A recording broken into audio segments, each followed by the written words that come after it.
घर था जो कि पूरा तरीके से बना भी नहीं हुआ था, वहां पर एक औरत बैठी हुई थी जो बिल्कुल स्टिल थी, मतलब हिल भी नहीं रही थी। तो मामी जी की लड़की और लड़के की तो उस औरत पर नजर नहीं पड़ी, लेकिन हिमांशु जब आ रहे थे तो अचानक से उस औरत को देखते और वो औरत अजीब सी क्रीपी सी एक स्माइल देती है। तो हिमांशु के पास भी और कोई ऑप्शन नहीं था, हिमांशु भी एक स्माइल पास कर देते हैं। और ये स्माइल पास करने के बाद हिमांशु अपने घर पे आते हैं, मंदिर में भभूत रखते हैं, हाथ जोड़ लेते हैं। भभूत रखने के बाद वो थोड़ा सा टहलते हैं गांव के अंदर और फिर अपने मामा जी के लड़के के साथ वापस आ जाते हैं और फिर सोने के लिए ऊपर वाली मंजिल पे खाट के ऊपर लेट जाते हैं। रात के 2 से 3 के बीच में हिमांशु ने बताया कि अक्षय भाई मेरी आंख खुली, मुझे बहुत तेज जो है प्रेशर आ रहा था, टॉयलेट लग रहा था, तो मैंने अपने भाई को जगाया नहीं, वो दूसरी वाली खाट पे मेरे साथ ही सो रहा था। तो उस टाइम पर वॉशरूम के लिए नीचे नहीं जाते थे हम लोग, एक पाइप था, नाली बनी हुई थी जो डायरेक्ट बाहर जाती थी, रात को हम उसमें टॉयलेट कर लिया करते थे। लेकिन हिमांशु ने बताया कि उस टाइम पर उन्हें इतनी ज्यादा गहरी नींद आ रही थी रात के 2 से 3 बजे के बीच में कि वो मंडराते हुए आए, जैसे पूरी आंखें बंद खुली होती है, इंसान जागने की कोशिश कर रहा होता है। तो हिमांशु ने बताया जब मैं टॉयलेट कर रहा था मेरी आंखें बार बार ऐसे हो रही थी जैसे मुझे अभी नींद आ जाएगी। तो उनकी नजर एकदम से उस घर पे पड़ती है और वो देखते कि वो जो औरत शाम को बैठी थी वहां पर, वो अभी तक रात के 2-3 बजे तक वहीं बैठी हुई थी। हिमांशु की वहां पर आंखें एकदम से टन होकर रह जाती कि ये औरत यहाँ पे क्या कर रही है रात के 2-3 बजे। और वो एकदम से इधर देखते हैं, जब उनका टॉयलेट फिनिश हो जाता है वो अपना फ्रेश हो लेते हैं वहां पर, फिर वो एकदम से नजर घुमाते तो देखते कि वो जो औरत थी वो वहां से गायब हो चुकी थी। ऐसे टाइम पर जो रिएक्शन था, हिमांशु ने बताया कि अक्षय भाई मेरी लगभग जान रुक गई थी कि मैंने किसी को देखा, वो एक्चुअल में था भी या नहीं था। हिमांशु ने बताया कि वो 2-3 कदम रेलिंग के पास जाते हैं देखने के लिए कि वो औरत गई कहाँ। उन्होंने एक ऐसा दृश्य देख लिया, एक ऐसी चीज देख ली कि अगर आप ऐसे टाइम पर देख लो तो आपका हार्ट फेल होना निश्चित है। उन्होंने देखा वो जो औरत थी वो उनकी रेलिंग पर लटकी हुई थी। हिमांशु के मुंह से आवाज निकलनी बंद हो गई और वो पीछे होते होते अचानक से गिर गए। गिरने के बाद वो रेंग रेंग कर आगे बढ़ रहे थे और हिमांशु ने बताया कि वो जो औरत थी वो रेलिंग से चढ़ के उनकी छत पे आ गई थी।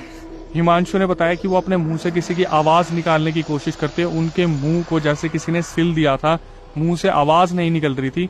और उनके जो मामा के लड़के थे उनका नाम था विनोद, वो बार बार विनोद भैया चिल्लाना चाह रहे थे, लेकिन आवाज उनके गले से बाहर नहीं आ रही थी।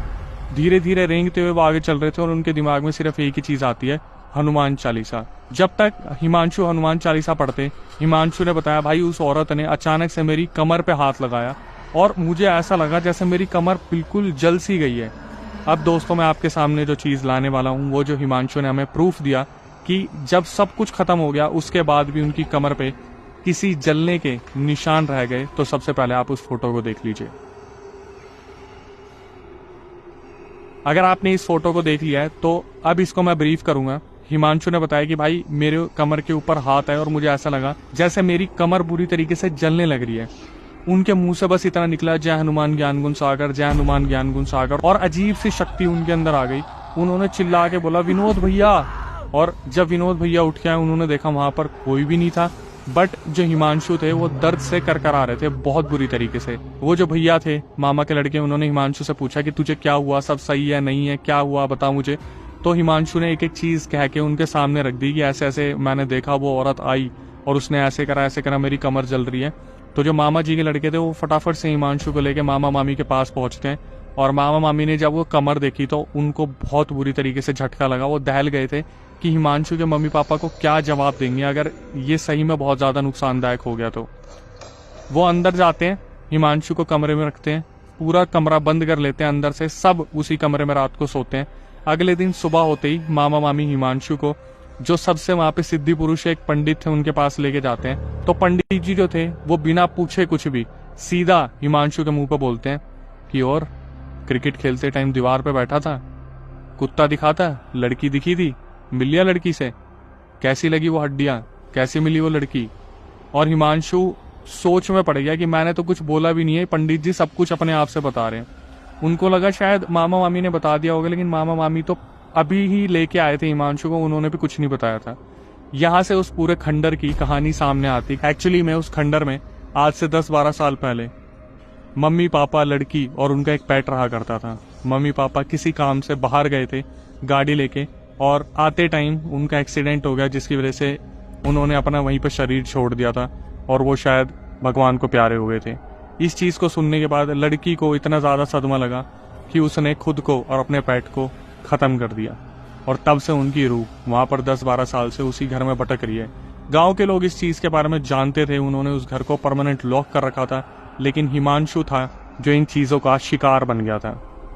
जो वहां पर पंडित जी थे वो कलावा बांधते हैं और कुछ मंत्र देते हैं और बोलते हैं जब भी तुझे डर लगे तो ये मंत्र तू पढ़ लियो। लेकिन एक सलाह जो हिमांशु को दी गई वो थी कि अभी के अभी इस गांव को जितनी जल्दी हो सके खाली करके भाग जाओ।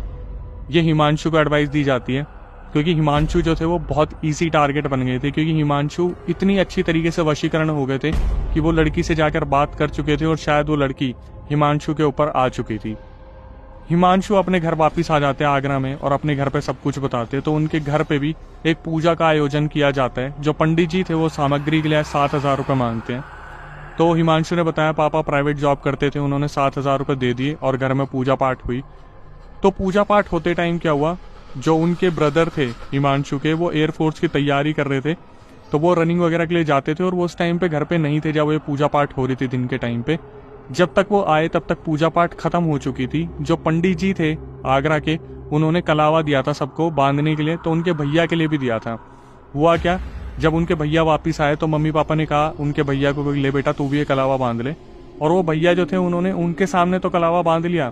वो रात जब गुजरी, अगली सुबह वो जो भैया थे जो एयरफोर्स की तैयारी कर रहे थे, उन्होंने अपने हाथ से उस कलावे को तोड़ के फेंक रखा था। अब मम्मी पापा और हिमांशु तीनों देख के डर गए कि भैया ने ऐसी एक्टिविटी क्यों की, भैया ने ऐसा क्यों करा, पंडित जी ने जो कलावा बांधा था उसको तोड़ के क्यों फेंका। तो इन्होंने भैया जी से बात की तो भैया ने साफ बोल दिया भूत प्रेत कुछ नहीं होता, ये सब मन गढ़ंत बातें हैं, तुम लोगों को पागल बना के चला गया वो पंडित, मैं होता तो पूजा भी नहीं करने देता। ये चीज हिमांशु सुन के बहुत ज्यादा उन्हें अफसोस हो रहा था कि मेरा भाई जो है मेरी बात नहीं मान रहा। लेकिन क्या हुआ, जो उनकी कमर जली हुई थी जहां पर निशान था, तो उनकी मम्मी जो थी हिमांशु की, वो उनके बड़े भाई को बोलती थी कि जाके एक काम कर कोकोनट ऑयल लगा दे तो इसे थोड़ा आराम मिल जाएगा और निशान भी हट जाएगा। लेकिन हिमांशु ने बताया अक्षय भाई वो जो निशान था ना वो ऐसा था कि उसमें से नर्व्स दिखती थी, नसें चमकती थी और वो मांस मेरा पूरा दिखता था वहां से। तो क्या हुआ, धीरे धीरे उनका जो भाई था जो एयरफोर्स की तैयारी कर रहा था, उसका 10 दिन के अंदर उसका जो वजन था वो 83 से 43 पर आ गया था। अब रीजन समझ नहीं आ रहा था कि वो ऐसी कौन सी एक्सरसाइज कर रहा है जिससे 30-30, 40-40 किलो उसका कम होने लग रहा था। और वो बहुत ज्यादा वीक हो गए थे, उनके ब्रदर बहुत ज्यादा चिड़चिड़े रहते थे, बहुत ज्यादा अजीब हो गए थे। तो फिर दोबारा एक बार पंडित जी को बुलाया गया, तो पंडित जी ने बोला कि ये जो तुमने इसे रिस्पॉन्सिबिलिटी दी थी कि कमर के उस हिस्से पर नारियल का तेल लगाना है, ये कोई सॉल्यूशन नहीं था, उस जगह को अपने आप भरने देते। इसके भाई ने क्या करा, कोकोनट ऑयल लगाया और हाथ धोए बिना खाना खा लिया। तो वो जो चीज जो एंटिटी ने हाथ लगाया था उसका कुछ हिस्सा जो है इसके मुंह में चला गया और ये भी इन्हीं चीजों से जूझ रहा है। अब चीजें सामने आती कि वजन कैसे टूट गया, तो पता चला वो जो एंटिटी थी वो इनके भैया का खून पी रही थी, मांस खा रही थी। वो कितना ही खाना खाते लेकिन उसकी एंटिटी की डाइट इतनी ज्यादा थी कि वो अंदर ही अंदर खत्म कर रही थी भैया को। पंडित जी ने बहुत पूजा पाठ की, उनके भैया को बहुत समझाया इन चीजों के बारे में और फाइनली कलावे और भभूत रगड़ी। उसके बाद 2020 में उनके भैया का एयरफोर्स में सिलेक्शन हुआ। कुछ इमेजेस बिफोर एंड आफ्टर की उन्होंने दी थी, लेकिन मेरे हिसाब से दिखानी वो सही नहीं होगी, जिसमें वो अच्छे खासे हेल्दी दिख रहे थे और कुछ टाइम बाद उनका सीधा 83 से 43 हो गया था, जहां पर उनकी बॉडी को बहुत ज्यादा इफेक्ट पड़ा था। आखिरी में आके मैं यही बताना चाहूंगा कि हिमांशु बिल्कुल ठीक है, उनकी फैमिली बहुत अच्छा कर रही है। अब वो एक MNC में जॉब कर रहे हैं और उनके भाई का एयरफोर्स में सिलेक्शन हो चुका है, उनके भाई की शादी भी हो चुकी है। हालांकि घर में सब बहुत सही है। तो उन्होंने बस एक ही एडवाइस दिया आप लोगों के लिए, हिमांशु ने, कि अगर आप कहीं जा रहे हो और उसके बैकग्राउंड के बारे में आपको नहीं पता और आपको गांव वाले मना करे या कोई भी मना करे कि उस लोकेशन पर मत जाना, तो भाई हाथ जोड़ के विनती है मत जाना, क्योंकि आप उस लोकेशन के बारे में नहीं जानते। आप कोई भी चैलेंज ले लोगे, मस्ती मजाक के लिए चले जाओगे, लेकिन वो चीज वो जगह आपको बहुत ज्यादा भारी पड़ सकती है। तो आखिरी में आगे यही बोलूंगा कि भाई जो इंस्टाग्राम यूट्यूब को आप प्यार दे रहे हो उसे इसी तरीके से बनाए रखिए। फेसबुक पे जो नया अकाउंट हमारा है उसे फॉलो कर लीजिए और पॉडकास्ट जो हमने आपकी डिमांड पे स्टार्ट किया उसका नया चैनल बन चुका है, लिंक डिस्क्रिप्शन में होगा, तो उसे जाके सब्सक्राइब कर लो और पॉडकास्ट का आप हिस्सा बन सकते हो। उसकी प्रक्रिया मैं आपको बताता हूँ। जो हमारा व्हाट्सएप नंबर है जो स्क्रीन पे दिख रहा है, डिस्क्रिप्शन में दिख रहा है, वहां पे जाके आपको पूरा रियल इंसिडेंट अपना भेजना है। हमारी टीम एक बार गो थ्रू करेगी। दिल्ली में हमारा पॉडकास्ट सेंटर है, आपको कांटेक्ट किया जाएगा, आपको डेट दी जाएगी, उसके बाद आप कैमरे के ऊपर अपना पूरा रियल इंसिडेंट जो है लोगों को बता सकते हैं, उनको अवेयर कर सकते हैं, आपको कहीं ना कहीं भलाई मिलेगी। अगर यहाँ तक आप आ गए हैं और नए व्यूअर्स हैं तो प्लीज चैनल को सब्सक्राइब कर ले, बेल नोटिफिकेशन ऑन कर ले, ताकि ऐसी पैरानॉर्मल अवेयरनेस वीडियो आपके पास आती रहे और आप उनसे सीख लेते रहें। और ऐसी वीडियोस को शेयर करना ना भूलें उन लोगों के साथ जिनको बिल्कुल भी भूत प्रेत पे यकीन नहीं है। तो कहीं ना कहीं जो लाइफ प्रूफ हम अटैच करते हैं, जो रिकॉर्डिंग्स हम अटैच करते हैं, वो शायद उन्हें यकीन दिला पाए। एट दी एंड नई वीडियो नए पॉडकास्ट आने तक stay tune with the channel. एक दिन बेटी घर पे अकेली थी, तो जो उसके माँ बाप थे वो कहीं जा रहे थे और एक्सीडेंट में मर गए। और जब इस बेटी को बात पता चली तो उस बेटी ने अपने कुत्ते को मार दिया और खुद मर गई, सुसाइड कर लिया था। तो उसकी आत्मा भटकती है अभी भी वहाँ पे कुत्ते की और उसकी। तो सर ये वाली बात मुझे पता लगी तो मेरा दिल धड़क गया, बुरी तरह से दहक गया।